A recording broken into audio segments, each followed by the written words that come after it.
Buenas tardes, estamos en Negocios y Política, hoy en su programa del día miércoles 3 de abril del 2019, y hoy me acompaña un gran amigo, un querido hermano, el licenciado Pedro Márquez Zelaya, PAST, muy respetable de la Gran Logia Valle de México. Pedro, qué gusto tenerte aquí en Esfera Noticias. Qué gusto. Pedro, pues hoy vamos a platicar, como te comenté, fuera del aire, del pensamiento liberal mexicano.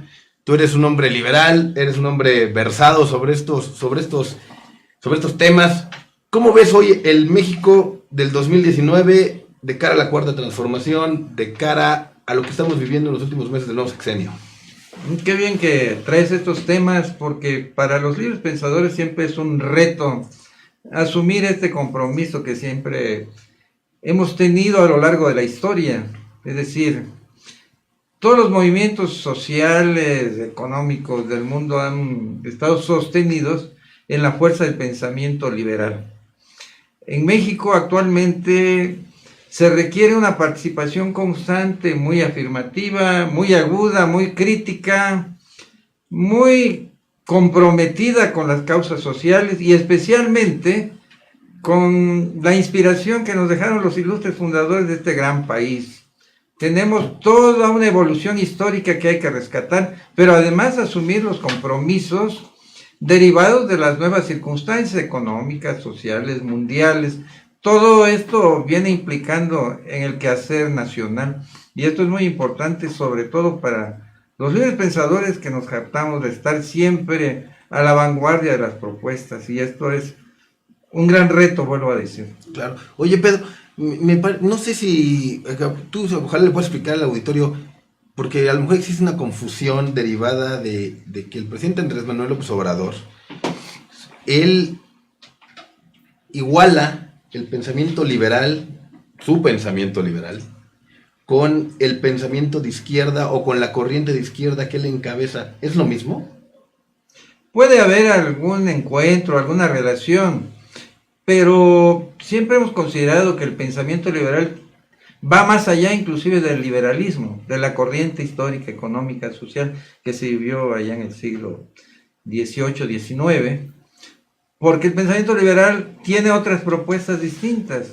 Es decir, la izquierda fue una derivación del pensamiento liberal que también cumplió su destino histórico, que ha hecho sus aportaciones al mundo, pero no hay ninguna correlación o una equiparación en igualdad de circunstancias, porque si hablamos de izquierda, el pensamiento liberal va mucho más allá, tiene otras propuestas, tiene otros significados. El pensamiento liberal es dinámico por sí mismo y está en constante transformación. Lo que tú señalas es que en estas épocas, yo coincido contigo, las etiquetas de izquierda, derecha, centro están rebasadas. La izquierda en México no encuentra un punto para sobrevivir y llevan esta propuesta ideológica entre comillas hacia programas asistencialistas, hacia el paternalismo que tanto se criticó con el Partido Revolución Institucional desde hace 70 años. ¿No estamos volviendo al pasado con este nuevo régimen? Lo que hemos analizado es que a veces se pretende rescatar situaciones que han sido vividas. Nosotros entramos al sistema de apoyo social, al estado de bienestar, emanado después de la Segunda Guerra Mundial, por las mismas circunstancias que se habían vivido. Esa conflagración mundial dejó a todos los países en una situación muy difícil. Inclusive Estados Unidos tuvo que apelar a ese sistema y llamar al nacionalismo de sus propias empresas para que apoyaran un desarrollo. Pero eso fue llegando a todos nuestros países a través del programa del Estado benefactor. Esa situación fue rebasada ya hace bastante tiempo, puesto que las mismas circunstancias mundiales modificaron la interrelación económica. Aquí recuerdo hace muchos años, la propuesta era que no subieran los precios, que porque había que proteger al ciudadano, y eran subsidios para una cosa, subsidios para el azúcar, subsidios para la harina, subsidios para casi todo, con la idea de que los grupos sociales resultaran apoyados de los beneficios estatales.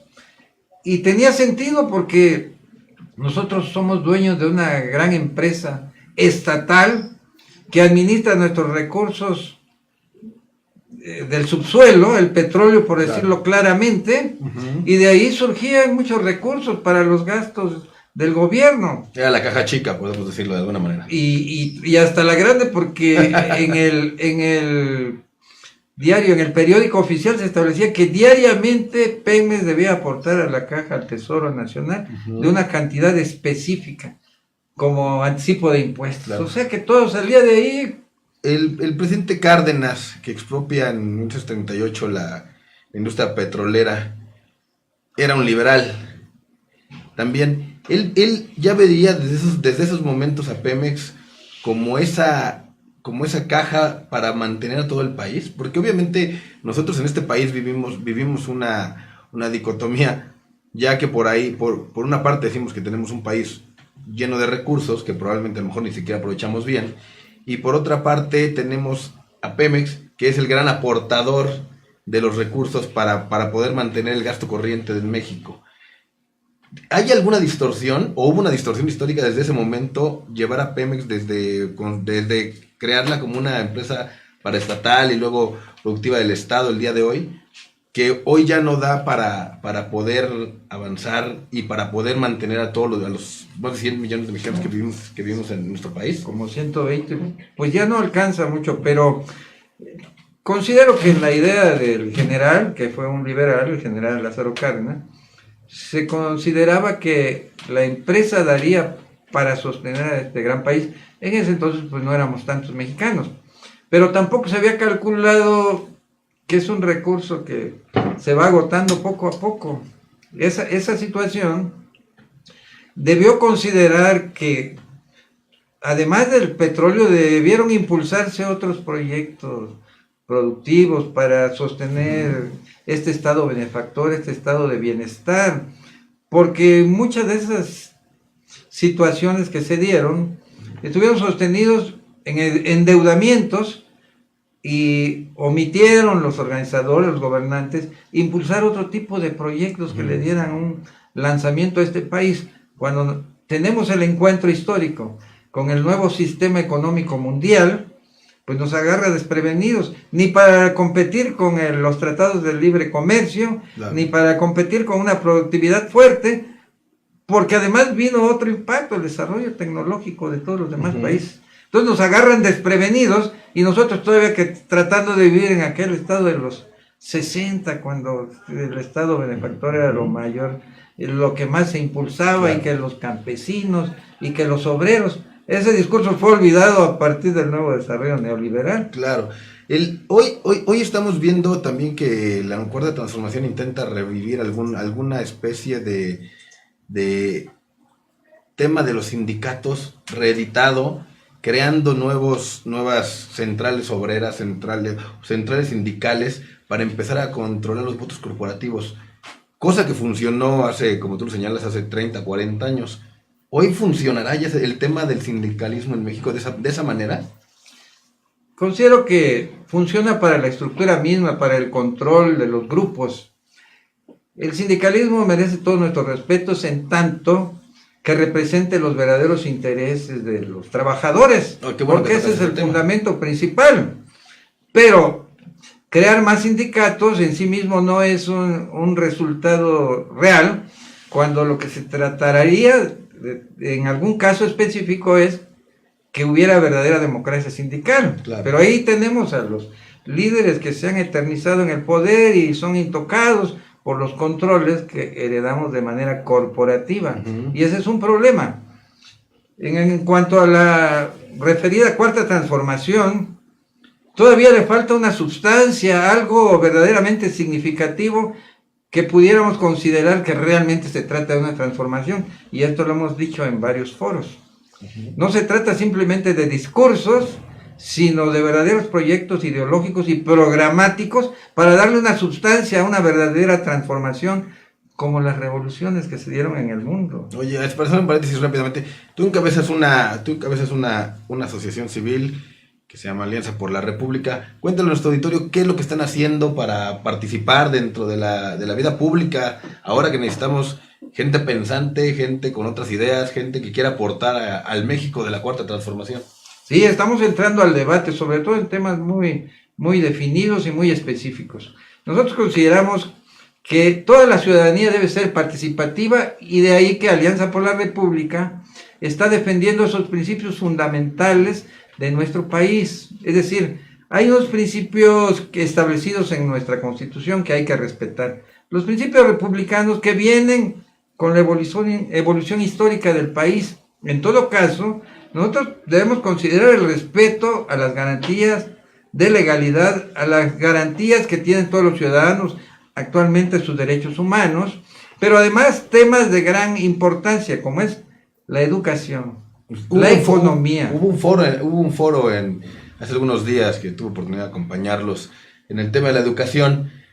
¿A qué conclusiones llegaron en ese foro que hicieron hace 3 semanas, un mes más o menos? Que se tiene que considerar seriamente la canalización de los educandos para tener mejores ciudadanos al futuro, de los programas que se impulsen a través de la secretaría respectiva, es decir, proyectos que formen niños, jóvenes que sean verdaderos ciudadanos con creatividad hacia el futuro. Es decir, antes de que se les enseñe que tenemos que ser dependientes de una gran maquinaria estatal, se les debe impulsar el orgullo de ser mexicanos, de su ingenio innato que trae cada uno, de su capacidad transformativa.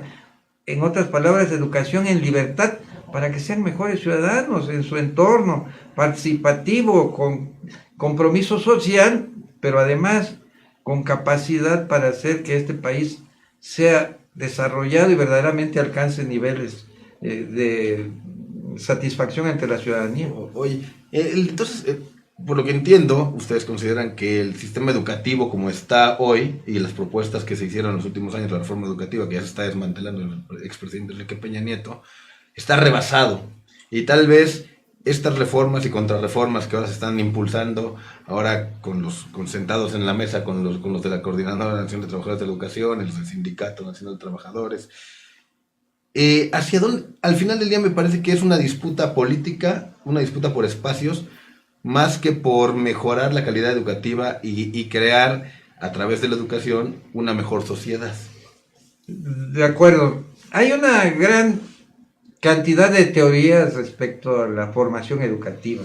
Los que impulsan el compromiso social, los que impulsan una educación que nos dé competencia en nuestras diversas actividades, pero esas teorías, que son muchas de los pensadores, pedagogos y estudiosos de la educación, como que se dejan a un lado y se están tratando de impulsar proyectos para ocupar espacios, para el control de las plazas, para que se forme cierto sector que controle una sección del sindicato. O sea, nada ha entrado en el aspecto fundamental de la educación.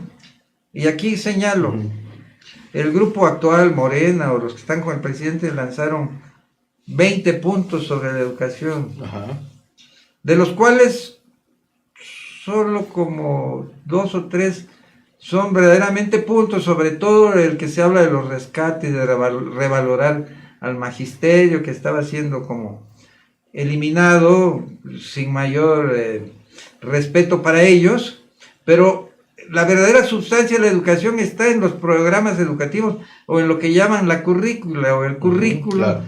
¿Qué les podemos enseñar a los menores para que realmente crezcan muy formados y tengan una capacidad productiva hacia el futuro? Ellos son nuestra esperanza. Claro, los pequeños. Los niños son los futuros de México. Oye, cambiando de tema rápidamente, a mí me da la impresión de que este gobierno pues, se llama por un lado liberal, lo dice diariamente en las conferencias mañaneras, y por el otro lado no sé si todavía entiendan muy bien el concepto del Estado laico. Aquí tenemos nuestro vaca al prócer Benito Juárez García. ¿Qué pasa con el gobierno actual con ese choque de ideas de que por un lado es liberal, pero por otro lado el Estado laico no lo respeta, y por el otro lado no, yo no estoy en contra que haya un acercamiento con el clero o con las diferentes iglesias evangélicas, sino que haya un respeto o haya una modificación constitucional. Yo lo dejo sobre la mesa, ¿no? ¿Tú qué opinas al respecto? ¿Sigue vigente el Estado laico o el Estado laico es algo que ya pasó de moda y a esta cuarta transformación no le gusta? Desde luego que el Estado laico no puede pasar de moda, es producto de ese pensamiento liberal. Pero ¿cómo se llama liberales si no, y no lo respetan? Exactamente. ¿No? Gran parte de la conformación del Estado moderno está sustentado en esa separación, a partir del siglo XVIII. Claro. Porque acordémonos de que en esa época la fuerza de la religión estaba muy, muy inmersa en todos los procesos, hasta para los gobiernos. Y el pensamiento liberal hizo esa separación total, tajante, desde la Revolución Francesa. ¿Es necesaria esa separación entre iglesia y Estado? Muy necesaria, porque precisamente Juárez lo dijo. El Estado no puede tener religión, el Estado gobierna para todos. Claro. Y religiones hay muchas. Y cada quien se apoya en lo que mejor aconseja o satisface su esperanza. Pero la religión educa para la muerte. Pero en la política nosotros estamos vivientes, tenemos que actuar para la solución diaria y cotidiana. ¿Qué tiene que ver esto? Acabo de escuchar, bueno, todos lo escuchamos en la prensa, ajá, que hubo algunas propuestas de que se les concedan canales de televisión abierta a los grupos religiosos. A los grupos evangélicos. Bueno, evangélicos, pero ahí van todos. Y te voy a decir algo, porque a lo mejor no lo comentamos, pero los grupos evangélicos representan algo así como el 65% de la filigresía nacional, y el otro 35% es los grupos católicos. Entonces, también hay un mito ahí con la iglesia, de que la iglesia te dice, es que somos la mayor filigresía, sí, pero en conjunto todos estos grupos luteranos y demás juntan mucho más gente que la propia iglesia católica. Sí se ha visto que los grupos llamados cristianos, relacionados con la religión, pues han crecido. Pero la gran transformación, ya hablando de gran transformación, y esa sí fue una verdadera transformación, fue la que hizo don Benito Juárez en el siglo XVIII. En el siglo XIX, perdón. Él sí separó totalmente a la iglesia, porque era el atorón histórico que impedía que este país se desarrollara. Entonces, esa separación, él dijo, aquí las instituciones civiles son totalmente distintas de la religión, y les quitó el control del registro civil para empezar. Les quitó el control de los cementerios, les quitó el control de la educación. Esos bienes. Eso es importantísimo, y esa fue una verdadera transformación. ¿Por qué? Porque impactó sobre todo el entramado social, económico y educativo. De tal manera que si hoy queremos abrir las puertas, estamos dándole la vuelta a la historia. Oye, fue algo que ya habíamos avanzado. ¿Por qué nuestros hermanos liberales, algunos, porque hay gente que ve con buenos ojos el legado histórico de Benito Juárez, por qué algunos de nuestros hermanos también siempre sacan a relucir el tema aquel del Tratado de Maclean-Ocampo, y dicen que es el gran villano y que vendió a México, pero sí es un tratado que nunca se firmó? Es algo que a mí ya, negociaciones, lo estamos viendo, ¿cuántas negociaciones creen que tiene el gobierno actual con diferentes países sobre diversos temas? No por eso se llegan a celebrar o a ser exitosos. ¿Por qué hay esa dicotomía entre el pensamiento liberal o entre los liberales sobre Benito Juárez? Bueno, Benito Juárez, él no tuvo doblez. Él siempre actuó bajo una misma línea y muy difícilmente lo iban a doblegar. Por eso, gracias a esa convicción y a esa fortaleza, pudo sacar este país hacia adelante bajo un proyecto en que se transformara, que entráramos a la modernización, porque también ese movimiento tuvo su carácter económico. Claro.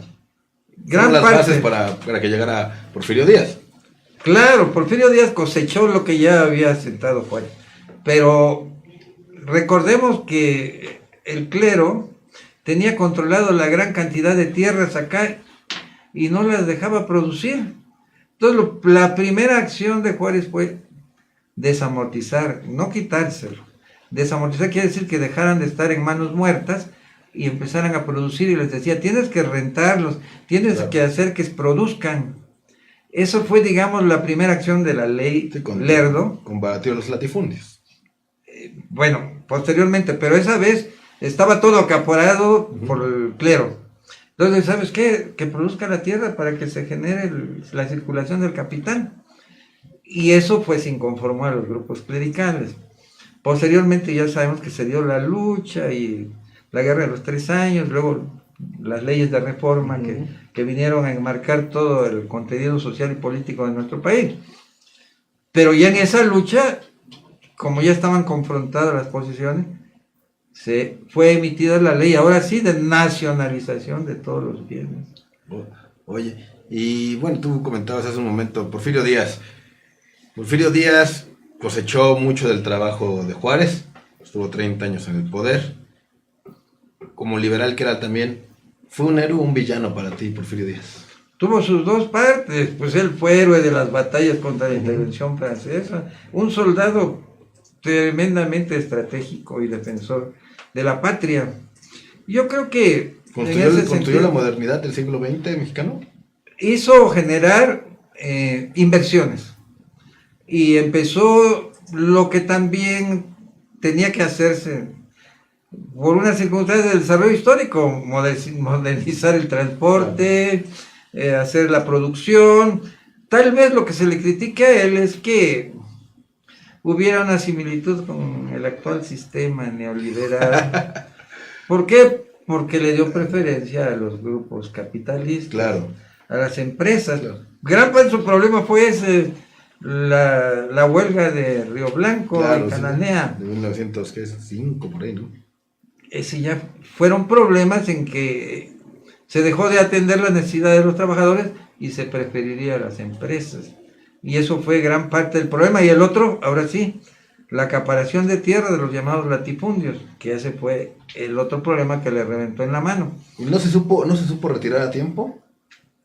¿Ese fue alguna parte de su problema? Esto ya de manera anecdótica, dicen que 2 presidentes oaxaqueños ocuparon un gran espacio. Ajá. Juárez y Benito Juárez y Porfirio Díaz. Claro.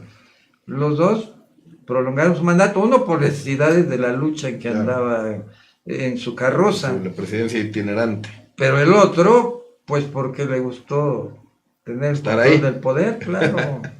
Y aquí hay datos históricos, señala Jorge Carpizo, que no hubiera habido revolución si Porfirio Díaz hubiera accedido a darle la vicepresidencia a Francisco I. Madero. Ajá. Pero como no quiso darle la vicepresidencia, Madero se lanzó por sí mismo y eso fue lo que generó ya un apoyo de Estados Unidos, ¿verdad? Confrontación, exactamente. Sí, bueno, Estados Unidos siempre ha estado metido en nuestra historia. Francisco Madero, otro liberal, el apóstol de la democracia. A mí ese sobrenombre no me termina de gustar. Yo pienso, por ahí he tenido oportunidad de participar en algunas conferencias sobre Madero.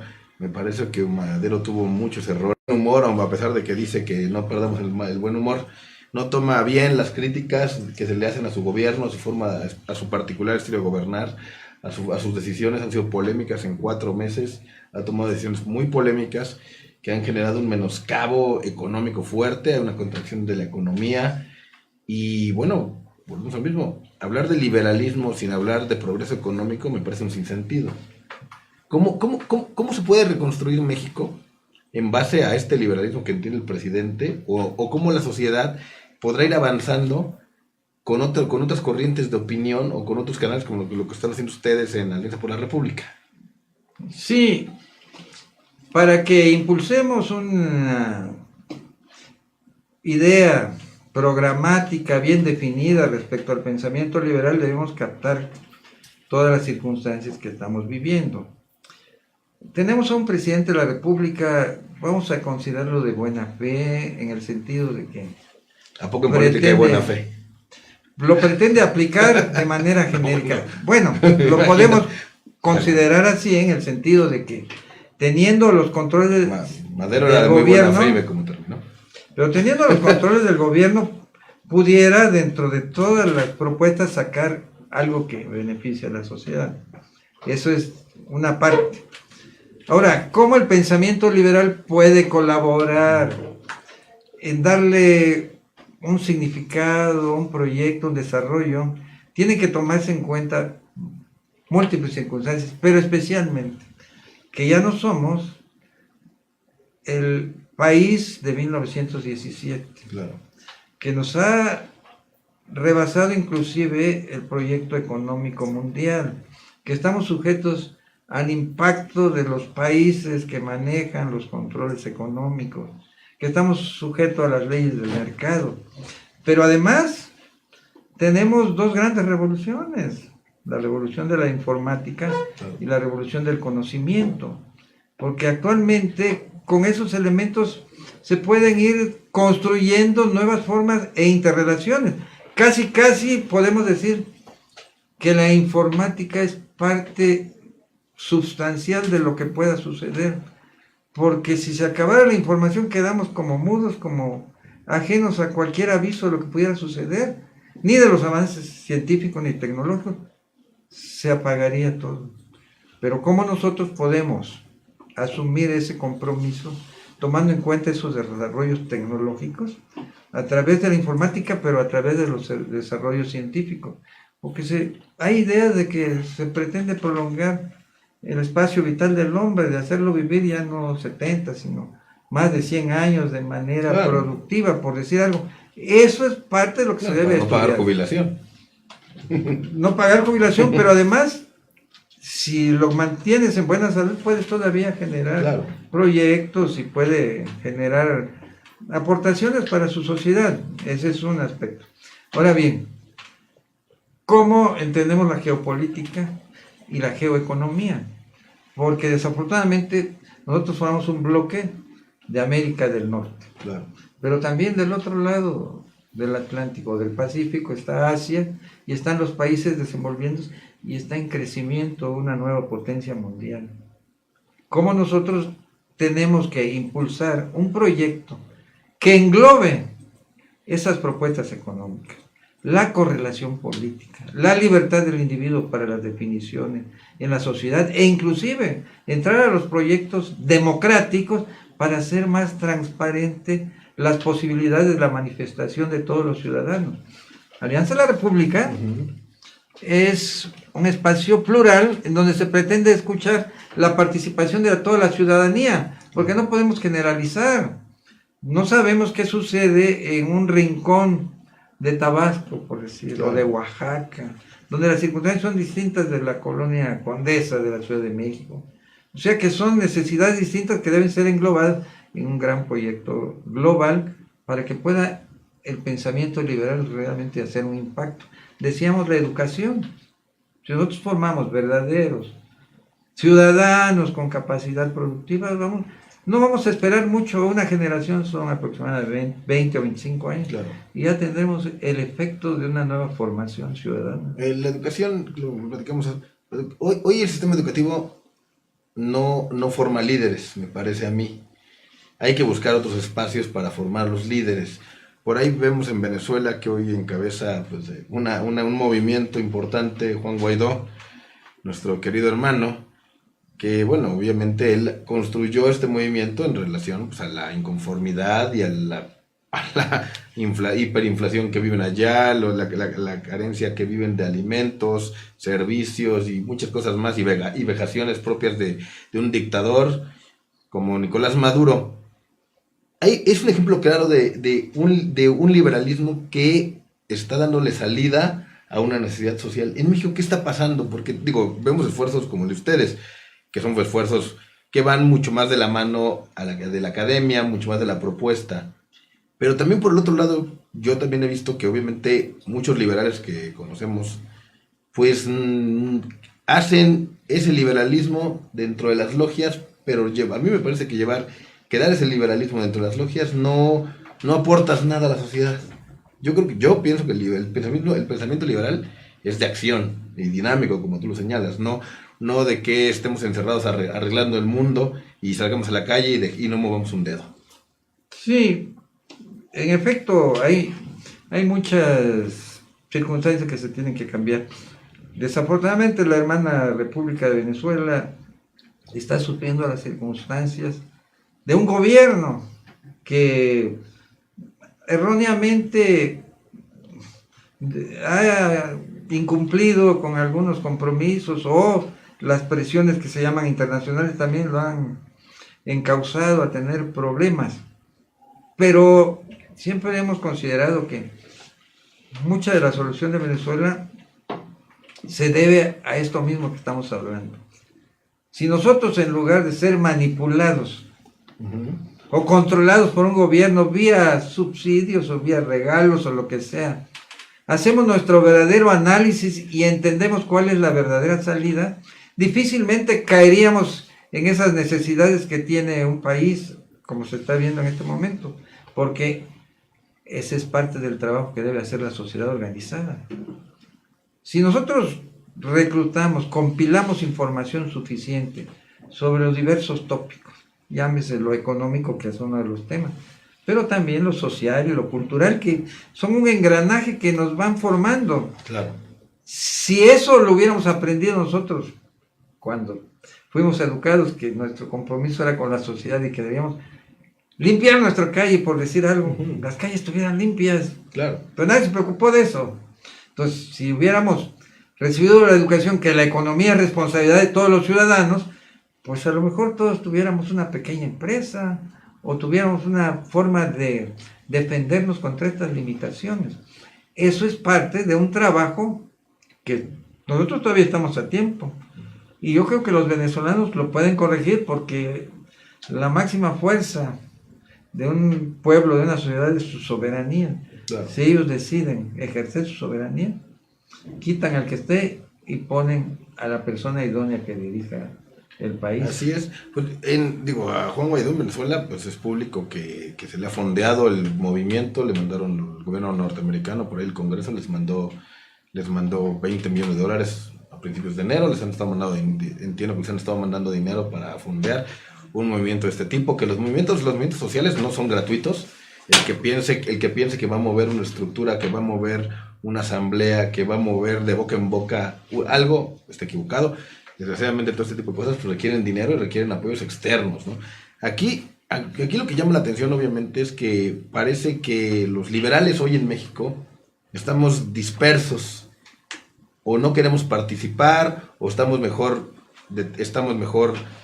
en nuestras empresas, en nuestros negocios, en nuestras actividades, y no nos queremos involucrar, y nada más parece que a veces nos quejamos pues de la alzada de los precios, de la gasolina, de los malos servicios, de los baches, de todos los problemas, de la inseguridad, de la corrupción, pero no hacemos nada como lo que están haciendo ustedes para poder hacer eco y una caja de resonancia frente al gobierno federal para hacer un mecanismo de presión, ¿no? ¿Qué pasa hoy con los liberales en México? Coincido mucho en el sentido de que todas esas corrientes nos encontramos dispersas, pero no ajenas, es decir, en el fondo hay coincidencias. Y puede haber un gran llamado para que hagamos nuestro esfuerzo y respaldemos una línea programática para que el pensamiento liberal se manifieste. Es decir, si nosotros tenemos sustancia para enviar un proyecto, un programa de trabajo, así como lo hicieron los revolucionarios, el plan de Ayala, y ahí traía 2 o 3 lineamientos de lo que queremos para este país. Claro. Entonces, nosotros podemos reencontrarnos, porque a pesar de que los liberales, los grupos liberales, que son muchos además, y qué bueno, andamos dispersos, unos buscando por esta línea incidir, otros tan solo en programas pequeños, otros nada más en el análisis. Si hacemos un llamado al gran encuentro nacional, seguramente vamos a tener un resultado específico. Vuelvo a insistir, debe haber una sustancia que le dé sustento a la línea programática que debemos lanzar. En otras palabras, analizar con crítica aguda cuáles son los fundamentos que pueden impulsar un desarrollo real de este país, más allá de las manipulaciones, más allá de los apoyos que puedan querer rescatar el Estado benefactor, ese Estado asistencial. Ese no es la gran ayuda, eso lo sabemos. Cuando hay crisis, entra el Estado asistencial. Oye, ¿por qué si el pensamiento liberal emana de por ahí del siglo XVIII bajo los principios libertarios de libertad, igualdad y fraternidad, hoy les da tanto miedo a los liberales salir y dar la cara frente a los gobiernos y plantarse? ¿O ya no hay liberales como los que había hace 150 años? ¿O cuál es la situación que pasa el día de hoy? ¿Qué ha cambiado? Porque entiendo que los principios son los mismos. Participamos sobre los mismos lineamientos desde hace 300 años. Pero hoy seguimos evocando a las grandes figuras de hace 150 años. ¿Y qué no hay liberales de avanzada en el México de hoy? Sí existen los liberales. Y ese posible temor está basado en algo que, reitero, en una situación de una carencia de un lineamiento de acción. Es decir, un liderazgo, pero además un sustento ideológico, filosófico, que analice con profundidad todas las diversas circunstancias de México de hoy. En otro tiempo, desde luego que la vanguardia intelectual estaban los liberales. Claro. Son los que decían... Pues ahí se hacía política y hoy no quieren que se hable de política. En el caso específico, que vamos a darle sustento a un grupo que se va a llamar de seguridad nacional, ¿no? Los liberales de inmediato proponían, claro, y decían que vamos a mejorar la economía. Los liberales tenían la propuesta. Quiero señalar el hito histórico porque durante mucho tiempo ese pensamiento de los liberales estuvo bajo el cobijo de un partido político monopolizador, claro, de todo lo que sucedía en México. Y ahí se cobijaron muchos liberales. Muchos. Pero vamos bien. También, seguramente. Pero vamos bien, porque ya cayó ese grupo monopólico y ahora por necesidad... Ya se murieron algunos en parte. Bueno, pero además políticamente han muerto, es decir, sí, ya no ya sustentan bueno, aquellos principios republicanos. Claro, bueno, ese es otro tema. Lo olvidaron. Bueno, por supuesto. Ese es el problema. Pero vamos bien. Uh-huh. Esto quiere decir que los liberales ya estamos en toda la libertad de hacer las propuestas. Claro. Sin estar sujetos al control que había en ese momento de un partido. Uh-huh. Y ahora, aunque dispersos, nos vamos a juntar. Ajá. Y va a haber buenas noticias para México a partir del pensamiento liberal. Claro.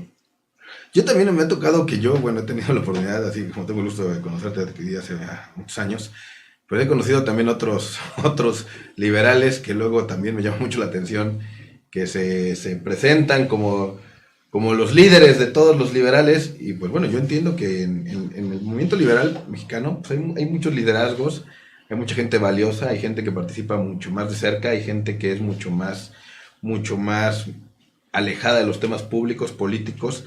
Yo pienso que México para poder evolucionar hacia el cambio que estamos buscando, o cuando menos acompañar en lo que dure la gestión del presidente de la República, el sexenio, los 5 años que le quedan, pues tendremos que estar también ordenados y tener una agenda común. Aquí, platícame, de los grupos liberales, ¿quién ha logrado sentarse hoy, por ejemplo, con el presidente de la República, a exponerle nuestros intereses? Todavía no tenemos noticia de eso porque yo considero que el actual gobierno pues está en sus propuestas muy propias, las que considera adecuadas. Claro. El pensamiento liberal, como dijiste, no está totalmente integrado, organizado para un frente común, y los diversos grupos por ahí pues están también como que en el proyecto, en la idea de aportar algo. Hay liberales, compañeros nuestros del Libre Pensamiento, que están insertados inclusive en diversos sectores del gobierno, y qué bueno, porque a través de ellos nosotros podemos inclusive canalizar algunas propuestas. Pero lo importante es eso que mencionaste, formular la agenda sustentada en un programa, claro, direccional, que eso es lo más valioso y en eso estamos trabajando. Esa es la idea fundamental de nuestra agrupación, porque rescatando los principios republicanos estamos dándole sustento a este país. Si hay que cambiar algunos criterios, igualmente los vamos a proponer. Sin embargo, las ideas que han surgido durante todo el proyecto por-revolucionario, algunos han sido interesantes y otros han ido en retrospectiva, han ido hacia atrás. Quiero mencionar tan solo, la defensa de nuestros recursos naturales nunca debió haberse entregado a nadie, nunca se debieron entregar en concesión. ¿Por qué? Porque finalmente es nuestra riqueza, sea como sea.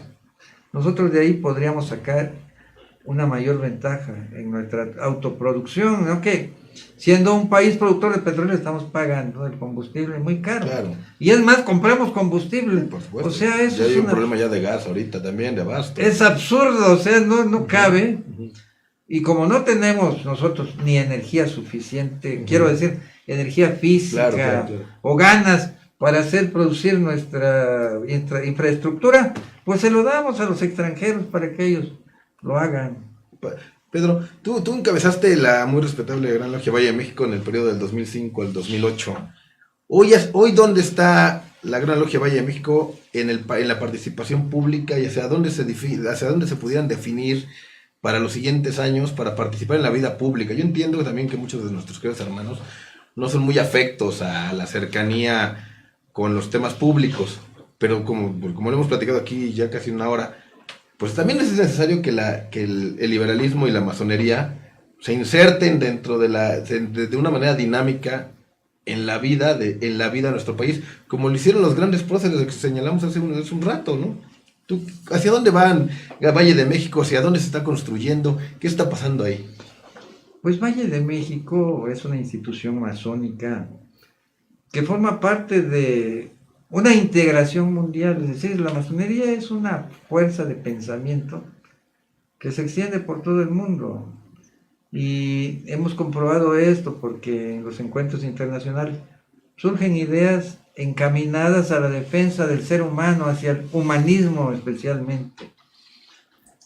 Y la masonería ha sido un crisol en donde se han forjado muchos liderazgos que han destacado en la vida pública y política, de acuerdo a las diversas circunstancias. Decía hace un momento que muchos de esos elementos nuestros trabajaban a través de aquel partido monopolizador. Claro. Y ahora ya están saliendo en los diversos rubros. Ajá. Esa es una forma en que nuestra asociación está fortaleciendo en su interior a gente que tenga capacidad de salir a trabajar al mundo externo. Claro. Porque la nuestra es una escuela de filosofía en que hace el análisis interior del ser humano y le enseña a cómo sacar el mayor provecho de sus propias capacidades, sobre todo impulsando por el libre pensamiento. Eso es parte importante. Dime algo, Pedro, coincidirás conmigo, la masonería ha dejado de participar, a lo mejor tal vez en los últimos 30 años, activamente en la vida pública. Eso afectó, digo sin sonar ser petulantes, eso afectó el rumbo de México para que siguiera avanzando en el gran concierto internacional como lo han hecho otros países. De acuerdo, la masonería como escuela de pensamiento tiene un compromiso de participar. Sin embargo, en defensa del laicismo, recuerdo que participamos, fuimos capaces de pedir un juicio político contra el gobernador de Jalisco y ahí nos apersonamos. El que les habla... Con Etilio. Exactamente. Y fuimos a pedirle que sancionaran al gobernador. Claro. En un juicio político por haberle dado un dinero a los grupos religiosos. Y esa es una parte importante que analizábamos. El laicismo debe ser válido. Pero ¿por qué no? Yo no he escuchado ningún pronunciamiento hoy de Valle de México que digan algo acerca de la petición que hicieron estas iglesias evangélicas para tener participación en los medios electrónicos, radio y televisión abierta.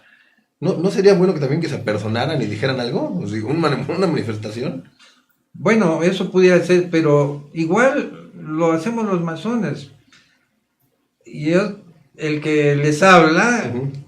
también he tenido participaciones en el ámbito del laicismo y hemos manifestado nuestra idea de contrarrestar esos criterios.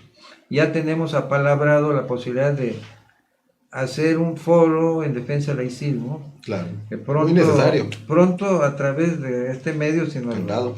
facilitan, vamos a enunciar algunos de nuestros liberales que están ahí en el gobierno, ya nos facilitan el espacio. Ah, perfecto. Estoy buscando nada Bienvenidos. más que nos acompañen pues, libres pensadores para establecer la necesidad de que se mantenga la restricción a esos grupos que quieren incursionar en este momento.